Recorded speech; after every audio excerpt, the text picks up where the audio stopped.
What's going on, beautiful people? So, look, in honor of Black History Month, I'm going to highlight my school, my alma mater, Mississippi Valley State University, and talk about some great people that went to this institution and prospered afterwards, right? So, MVSU, Mississippi Valley State University, was founded and created in 1950.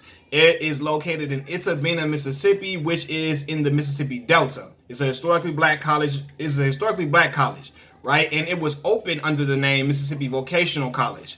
And it was created and opened by the Mississippi legislature as a way to decrease integration efforts.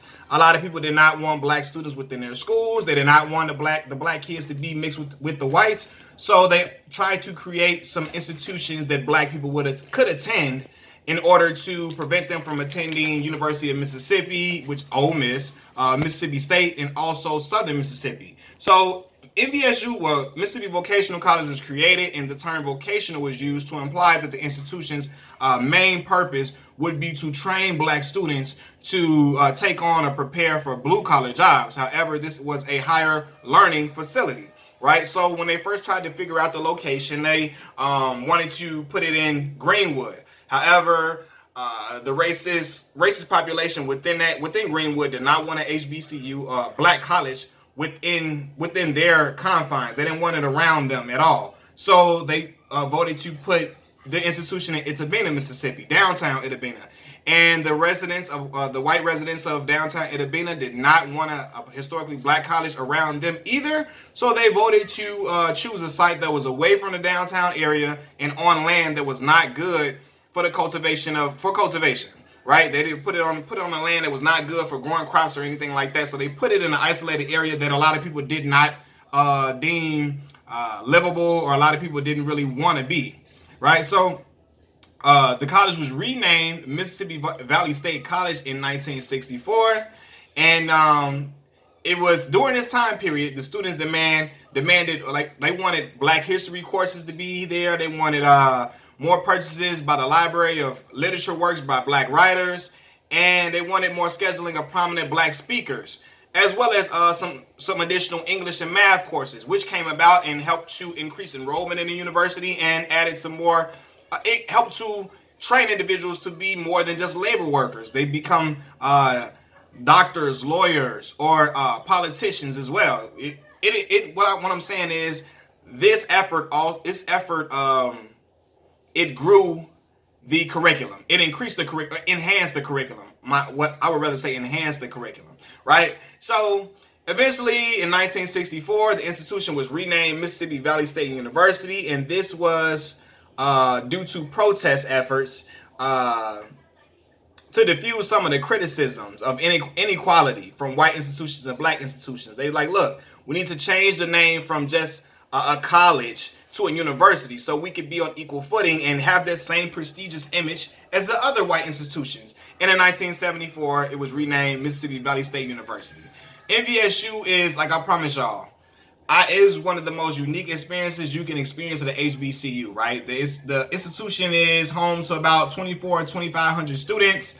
So it's not extremely big, but it has a whole lot to offer. When I was there, I was a mass communication major. So I was in MVSU's television studios and also the radio station as well, WVSD 91.7 FM, where I had my own radio show, and I did a TV show called the Coaches Show. There I developed a reel of work that I could put together and present to people. I had real reading teleprompters and hosting a sports show that I had that talked about basketball and football primarily. So let's talk about some of the famous individuals that came from this university. Katie Hall is a famous individual that came from Mississippi Valley State University. She is a native of Mound Bayou, Mississippi. She is the former U.S. representative from Indiana from 1982 to 1985, and a former city clerk of Gary, Indiana. So some notable things about Miss Katie Hall that a lot of people would remember Miss Katie Hall for. Miss Katie Hall, let me see. I have it right here. Miss Katie Hall is best known for sponsoring legislation and leading efforts on the floor of the U.S. House in 1983 to make Martin Luther King Jr.'s birthday a national holiday after previous efforts had failed. So it was established in the third Monday in January as a federal holiday in King's honor and was introduced in July 1983 and passed in the House on August 2nd, 1983. So she was known for pushing forth those efforts to get Martin Luther King Jr.'s birthday to be a national holiday. Some also other politicians that came from MDSU: David Lee Jordan, Mississippi State Senator since 1993. Is it First Smith, Democratic Mississippi State Representative since 1993. And also Brian Clark, Democratic Mississippi State Representative since 2004, and also a Mississippi attorney. Now let's get to some of the the great sports individuals that came from MDSU, sports legends, might I add. The great Jerry Rice, known as the greatest wide receiver to ever play at a National Football League. Hall of Famer Jerry Rice came from Mississippi Valley State University, and it was in the class of 1985. We all know what Jerry did. He held the records for most receptions, most receiving yards, most touchdowns. Like, I mean, he is the GOAT as far as a lot of people are concerned. And not only just the wide receiver position, but also football all over across the board. People look at Jerry Rice as the greatest of all time. Also, another player that came from MDSU who went to South Carolina State for his first year and came to Mississippi Valley State after leaving South Carolina State was oh my God, Deacon Jones. All-time legend, Deacon Jones. People created the sack statistic because of Deacon Jones, how he would get after the quarterback every single time. So he went to South Carolina State for the first year. His last year of collegiate football was at MVSU. Another person that a lot of people don't know about, and I'm going to enlighten y'all, is Mr. Alfonso Ford. Mr. Alfonso Ford went to Amanda Elsie High School in Greenwood, Mississippi. When he entered MVSU, Alfonso Ford led the entire NCAA Division I in scoring during his freshman year. He averaged 29.9 points per game. Then in his sophomore year, he averaged 32.7 points per game. He eventually became the first player in NCAA Division I history to average 25 points per game in 4 straight seasons. And with 3,165 career points scored in the NCAA Division I history, he is number 5 on the NCAA's all-time scoring list and for men's college basketball in Division I, right? So, also, he died at the age of 32, at the tender age of 32 from leukemia. And despite him being in his final stages of his life, in advanced stages, despite him having leukemia in advanced stages, he still averaged 22 points per game in the 2003-2004 season. Like, that is incredible. Incredible to do something like that. Have leukemia and still doing something that you love and still doing it well, averaging 22 points per game. That's phenomenal. Something else that a lot of people don't know. Miss Patricia Hoskins is number 5 on the all-time scoring list in women's Division I basketball history, right? Patricia Hoskins has 3,122 points scored over her entire collegiate career with an average of 28.4 points per game. Her career rebounding average is 15.1 points per game. She had 15.1 per game. She averaged 15 boards per game, which ranks second among all Division I women basketball players. That is amazing. That is excellent. A lot of people don't even know who Patricia Hoskins is, but she was out here balling. To be averaging what? She averaged over her career? 15 boards per game and 28.4 points per game?